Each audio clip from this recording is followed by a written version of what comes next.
in our headlines on this Wednesday, October 23rd, here in South Korea. Fresh footage showing North Korean troops at a Russian military facility has been shared online, while Ukraine seeks to rally tangible international response to this latest hostile development.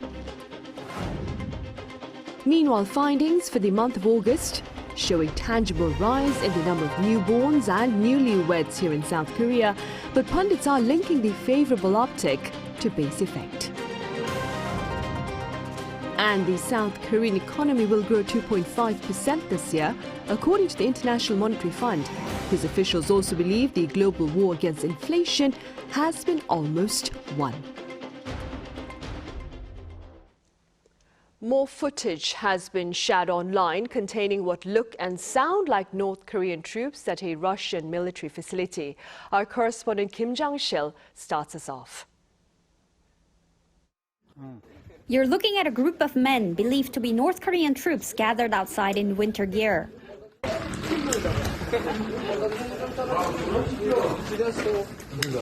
The video was released by independent Russian media outlet Astra Press on Tuesday local time.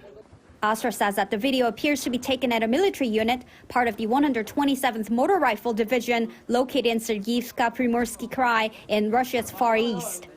Astra reported that the military complex seen in the footage is the newest facility in the region, having opened in July 2022. Meanwhile, Chief of Ukrainian Defense Intelligence Kirilo Budanov told the U.S. defense industry outlet The War Zone that he expects the first North Korean troops to arrive as early as Wednesday in Russia's Kursk region, which has been partially occupied by Ukrainian forces.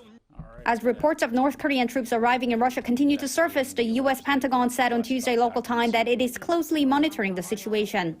Right now, we're looking into those reports. This development would mark a dangerous and highly concerning development, but we'll continue to keep you updated on information as we are able to make it available, and of course are consulting with our allies and partners in the region. NATO Secretary General Mark Rutte also addressed the issue on Tuesday, mentioning the dialogue with South Korean President Yoon Suk-yeol on NATO's request to send South Korean experts to brief the North Atlantic Council. That will now happen early next week, and then we will see whether North Korea is indeed or not supporting Russia's illegal war in Ukraine. If they would be sending troops to Ukraine, that would mark a significant escalation. North Korea denies the deployment, while Russia has recently taken a more ambiguous stance on the reports. Kim Jang-sil, Arirang News. Meanwhile, here on the peninsula, top security officials of South Korea and Poland have voiced a serious concern over North Korean troop deployment to Russia. According to the presidential office on this Wednesday, National Security Advisor Shin Won-sik met with his counterpart, Jacek Siewiera, who is part of the Polish presidential delegation currently on a state visit to Seoul. The two officials welcomed the close cooperation between their leaders and countries, particularly in the security arena, and pledged partnership with the international community in response to the latest military initiatives between North Korea and Russia. In the Middle East, Israel asserts its airstrike on the outskirts of Beirut earlier this month killed a key Hezbollah member who had been expected to take the reins of the militant group. Our Ian Jin covers this assertion and more. Israel on Tuesday confirmed that one of its airstrikes earlier this month has killed Hashem Safieddine, the heir apparent to the late Hezbollah leader Hassan Nasrallah. The powerful cleric was widely expected to replace Nasrallah, who was killed in an airstrike on September 27th. According to the Israel Defense Forces, Safieddine was killed in a strike carried out on October 4th in the southern suburbs of the Lebanese capital Beirut that also killed 25 other Hezbollah leaders. At the time, Israel said Safieddine had probably been eliminated. However, Hezbollah has not yet confirmed his death. Meanwhile, U.S. Secretary of State Antony Blinken, currently on a week-long Middle East tour, held talks with Israeli Prime Minister Benjamin Netanyahu on Tuesday to discuss post-war plans for the Gaza Strip. According to the Prime Minister's office, the Israeli leader suggested that the killing of Hamas leader Yahya Sinwar may have a positive impact on the return of hostages, the achievement of war goals, and post-war plans. Netanyahu thanked the U.S. for its support against the so-called Axis of Resistance, while Blinken urged the Israeli leader to capitalize on the death of Sinwar as an opportunity to end the conflict in Gaza. The U.S. envoy also called on Israel to improve humanitarian assistance for Gaza. Also on Tuesday, during a press conference in Beirut's southern suburbs, Hezbollah claimed responsibility for a drone attack last week that targeted Netanyahu's home. The attack on Saturday cracked glass in a bedroom window, but the reinforced glass and other protections prevented actual penetration. There were pieces of glass that reportedly landed in the family's pool nearby and in the yard, but there were no injuries and the Prime Minister and his wife were not home at the time. Hezbollah spokesperson Mohammed Afif also stated that some of the group's fighters were captured by the Israeli army, stressing that while the enemy is not committed to the ethics of war and international conventions, it bears the responsibility of preserving the lives of the captives. The press conference was cut short due to an Israeli evacuation warning, and just minutes after the journalists left, an Israeli strike hit hundreds of meters away from the site of the conference. Ian-jin, Arirang News. In local news now, findings for the month of August show a tangible rise on year in the number of newborns and newlyweds here in South Korea. Our Choi Soo-young reports. The number of births in South Korea in August remained in the 20,000 range, following the increase in July. Data from Statistics Korea released on Wednesday showed that there were 20,098 births, a 5.9% increase compared to the same month last year. In the past 5 months, the number of births has increased each month except for June. It is believed that many couples who delayed weddings due to COVID-19 got married between August 2022 and March 2023, and a majority chose to have children. The statistics authorities say it is possible that the number of births will keep rising in the third quarter, and if this trend continues for the rest of the year, the annual birth rate might increase for the first time since 2014. Meanwhile, the number of marriages registered in August rose 20% to over 17,000. These have risen for 5 consecutive months, increasing by over 30% in July. It is believed that the increase is due to more people in their early 30s, Korea's median age for marriage, tying the knot. The number of deaths at over 32,000 rose 5.6%, continuing the natural decline in the population. Young, Arirang News.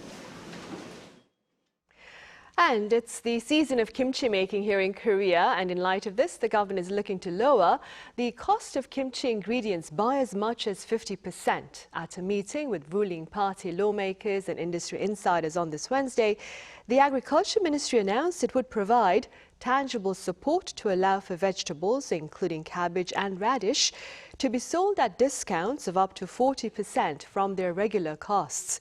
What's more, some salted seafood and oysters will be available at half their original price. Also, government reserves of certain vegetables will be in the market if needed. Korea's economy is expected to expand 2.5% this year, according to the International Monetary Fund, whose officials believe the global war against inflation has been, quote, almost won, but risks remain amid the instability in the Middle East. Our Shin Ha-young reports. The International Monetary Fund on Tuesday maintained its outlook for South Korea's economic growth at 2.5% for this year. This outlook is on par with its July forecast when it raised the projection due to the country's faster-than-expected growth in the first quarter, driven by strong exports. October's projection aligns with the OECD's expectations and is lower than the anticipated growth set by the South Korean government of 2.6%. The IMF expects South Korea's economy to grow by 2.2% next year, unchanged from its July forecast, but did not provide further details on the reasons. As for other nations, the IMF raised its growth forecast for the United States by 0.2 percentage points to 2.8% this year on the back of rising consumer spending. But Japan's growth was downgraded to 0.3% from July's projection of 0.7%. The growth outlook for China was cut to 4.8% due to weakness in the real estate sector and low consumer confidence. and the Eurozone's growth forecast was lowered to 0.8%.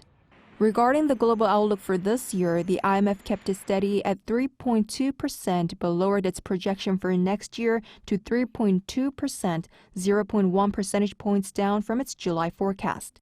The IMF gave a positive assessment of the global fight against inflation. The battle against inflation is almost won. After peaking at 9.4% year-on-year in the third quarter of 2022, we now project headline inflation will fall to 3.5% by the end of next year. However, the IMF warned that downside risks to the global economy have increased since July. Key concerns include escalating regional conflicts, particularly in the Middle East, which could pose serious risks for commodity markets.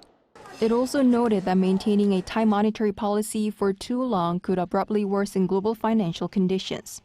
It emphasized that central banks should adopt a cautious and flexible approach to monetary policy, considering inflation, growth, and employment conditions. 신하영, 아리랑 뉴스.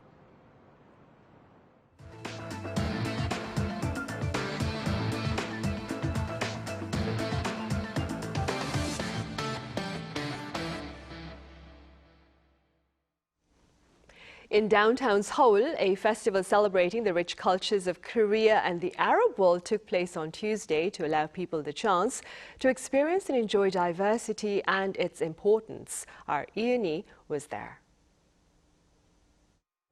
Many people know the Arabic greeting, Assalamu alaikum, which means peace be upon you. But there's more to discover, thanks to the efforts of the Seoul Tourism Association and Korea Arab Society here at Gwanghwamun Square. Ahlan wa sahlan. Welcome to the Salam Seoul Festival. Here you can experience both Asian and Arab cultures in a fun and engaging way. From booths with different activities to lively music performances. Let's see what this vibrant celebration has to offer. El Sole is a Korean cosmetic brand that holds both vegan and halal certification, allowing the company to focus on the Islamic market. Halal certification confirms that the product is prepared in accordance with Islamic law, which can be a complex and lengthy process. Many other Korean brands are also working towards the goal of being more inclusive. These are our first vegan certified products. As we expand into the Middle Eastern market and meet the needs of international customers, we are working towards obtaining halal certification.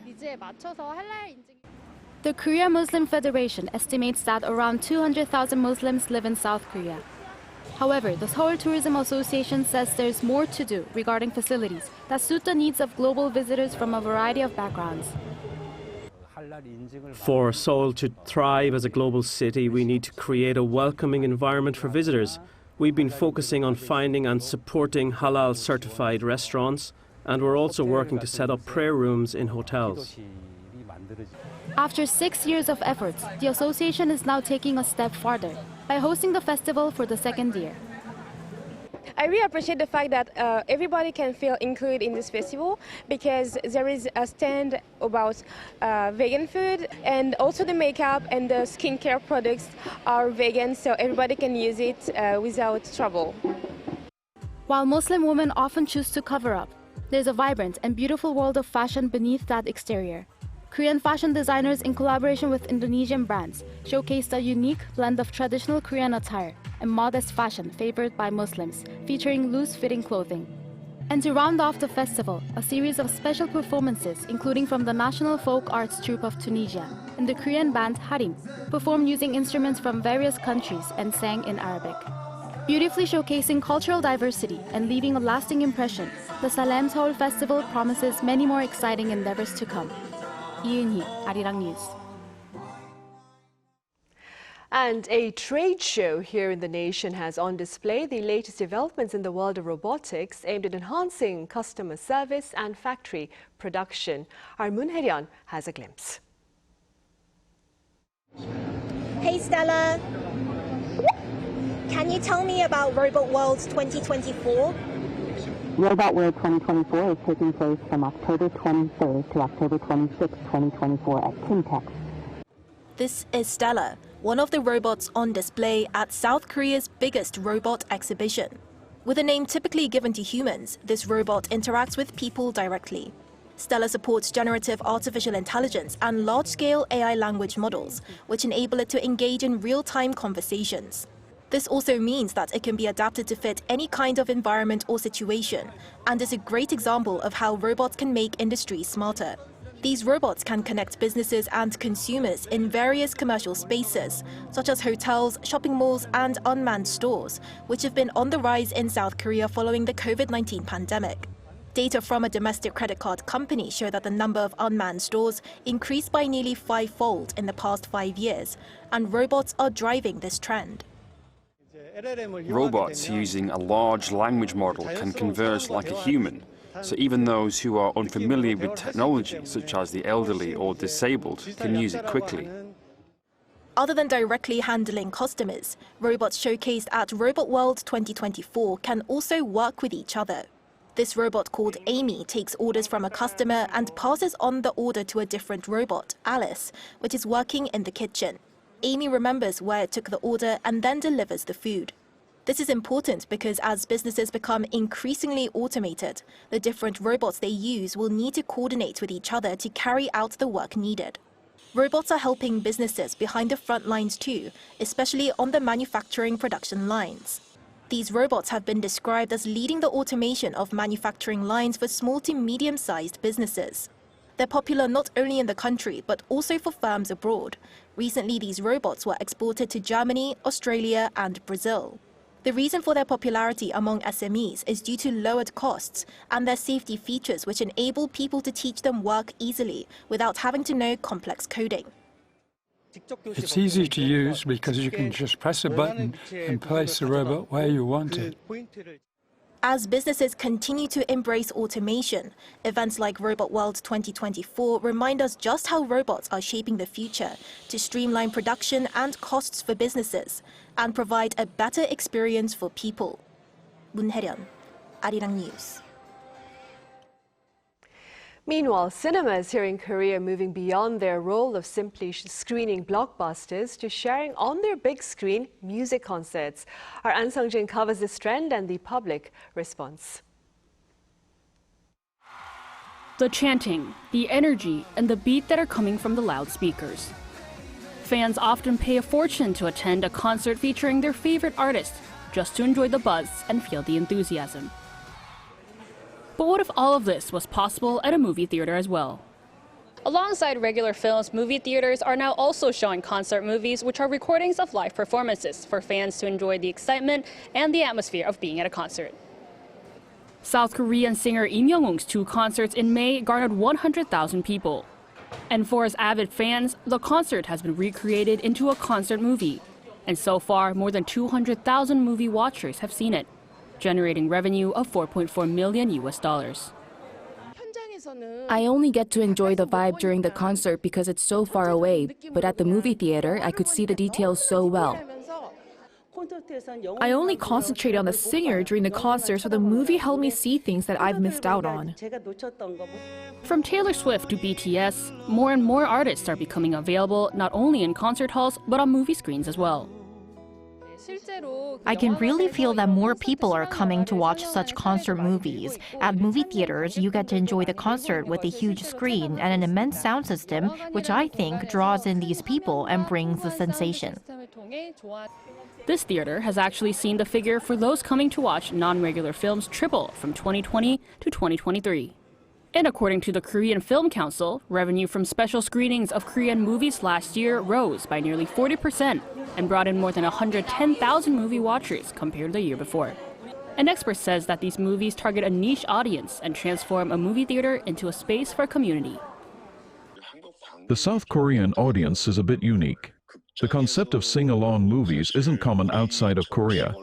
Yet we don't have a fixed stereotype for a movie theater as a space. And this allows movie theaters to evolve into a multidimensional area.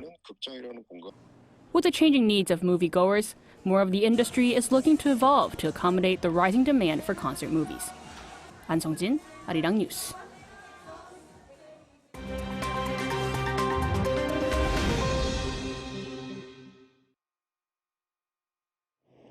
This is The World Now, bringing you the latest stories from around the globe.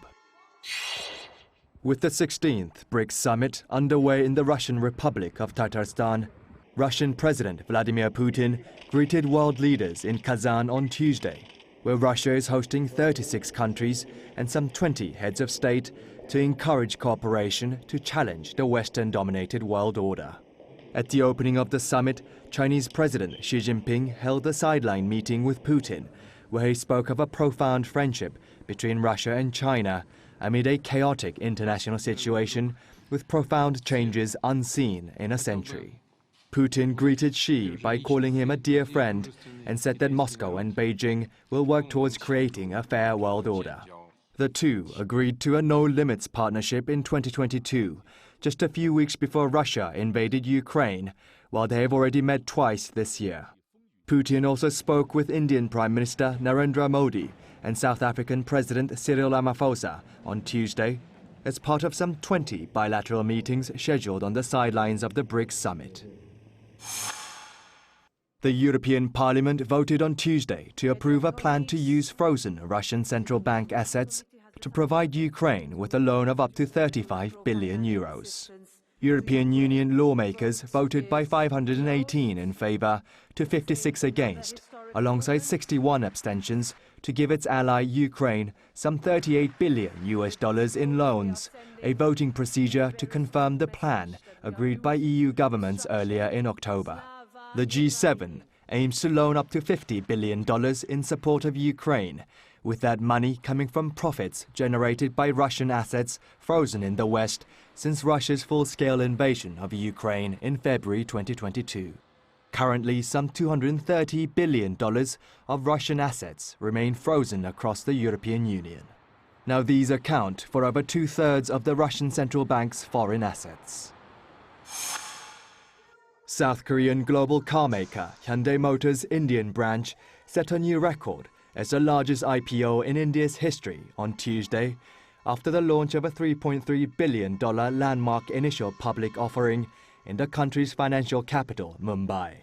The stock was listed at 1,934 rupees, or $23 on the National Stock Exchange, slightly below its offer price of 1,960 rupees, or $23.31. The company, however, saw its stock price slip 7.2% by the end of trading on Tuesday, which valued the company at some $17.6 billion. Hyundai is currently India's second-largest car maker, with a market share of around 15%. The former CEO of fashion brand Abercrombie & Fitch, Mike Jeffries, was arrested on Tuesday and criminally charged with sex trafficking and prostitution involving dozens of men. His 61-year-old partner, Matthew Smith, and James Jacobson, who allegedly recruited men for the couple, were also arrested. 80-year-old Jeffries, who built Abercrombie & Fitch into a popular clothing brand with sexually charged marketing, was charged with 1 count of sex trafficking and 15 counts of interstate prostitution, involving 15 unnamed victims between 2008 and 2015. The other defendants faced the same charges and, if convicted, would serve a mandatory minimum 15-year prison terms with a maximum of life sentences for the sex trafficking charges and 20 years for the interstate prostitution charges. Kim Seong, Arirang News.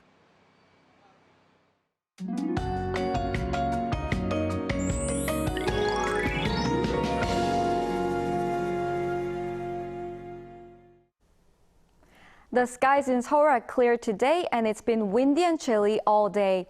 Tomorrow morning in Seoul, the temperature will be 7 degrees Celsius, which will be 4 degrees lower than today. However, from the daytime onward, temperatures will warm up again, and typical autumn weather and large daily temperature differences. In addition, we need to be careful about the strong winds. In particular, strong winds of more than 30 meters per second will hit the mountainous areas of eastern parts of Gangwon-do province, where a strong wind warning is in effect. In other areas, there are places where it will blow more than 20 meters per second, so it's better to secure things that could get blown away. Tomorrow, Daegu will start off at 8 degrees, Gwangju 9 degrees. Highs will move up to 19 in Seoul, Chuncheon, and Daejeon, Busan 23 degrees. For the time being, inland areas are expected to be mostly clear, and autumn weather with large daily temperature differences will continue. That's all for Korea. Here are the weather conditions around the world.